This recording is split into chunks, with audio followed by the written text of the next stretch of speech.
వాటిలోకి వచ్చే ముందు సారీ టు ఇంటరప్ట్ యూ. అసలు మీ మీ పరిచయం ఎక్కడి నుంచి మొదలైందో చెప్పాలి. నా పరిచయం నేను యాక్చువల్లీ ముందర 2 సినిమాలు తీశాను. గ్రహణం, మాయాబజార్ టైంలో అది ఆయనతో ఎందుకు విచిత్రంగా నేను ఆయన దగ్గర వెళ్ళలేదు. వేటూరు గారి దగ్గర అయిపోయింది. 2001లో విఎన్ ఆదిత్య గారు నన్ను శాస్త్రి గారి దగ్గర తీసుకెళ్లారు. సందర్భం నాకు గుర్తులేదు.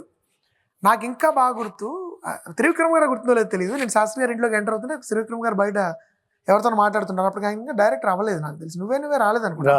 బట్ ఈ స్టిల్ బడ్డింగ్ రైటర్ నాకు తెలిసి. ఆయన ఎవరితో మాట్లాడుతున్నారు. నేను లోపలికి వెళ్ళాను. నాకు పరిచయం చేశారు. ఇలా మన శ్రీకాంత్ గారు అబ్బాయి అండి, ఆయన కూడా కెనడాలో చదువుకుని వచ్చారు, సినిమాలు తీసే ఉద్దేశంలో ఉన్నారని ఆదిత్య గారు నాకు పరిచయం చేశారు. అది మేము మాట్లాడుతూ ఉండగానే నాకు ఎందుకు బాగా గుర్తుంటే, మాట్లాడుతూ ఉండగానే ట్విన్ టవర్స్ మీద అటాక్ జరిగిందనే ఫోన్ కాల్ శాస్త్రి గారికి వచ్చింది. ఓకే.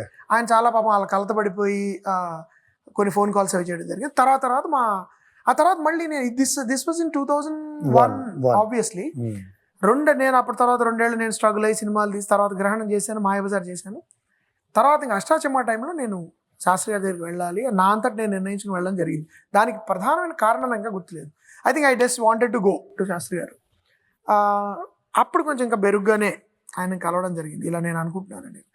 ఆయనకి చాలా చాలా నచ్చేసింది కథ. అప్పటి నుంచి నాకు ఒక అలవాటు ఏంటంటే, శాస్త్రి గారికి మొత్తం కథ ఆయన ఫోన్లో విన్నా, లేకపోతే మోస్ట్ ఆఫ్ ది టైం ప్రత్యక్షంగా కలిసి కథ చెప్పేవాడిని. పాటలు ఫోన్లో జరిగేవి. ఆయనకి కథ మొత్తం చెప్పిన తర్వాతే సందర్భం చెప్పేవాడిని.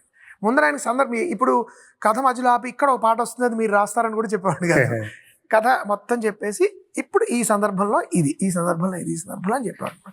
సార్ ఆయన ఖచ్చితంగా నా సినిమాల పాటలు మీరు కనుక వింటే చాలా వరకు నా కథ అంతా కూడా ఆయన పాటలో ఉంటుంది. కనీసం ఒక్క పాటలోనే మొత్తం కథ ఉంటుంది. అలా ఆయనకి చెప్పే ధైర్యం నాకు మా ఇంట్లో, coming back to your earlier question, పాట గురించి ఎలా నువ్వు చెప్పగలగాలి లిరిసిస్ట్కి, భాష గురించి, భావం గురించి ఎలా చెప్పగలగాలి లిరిసిస్ట్కి అనేది నాకు అక్కడ ట్రైనింగ్ అయింది.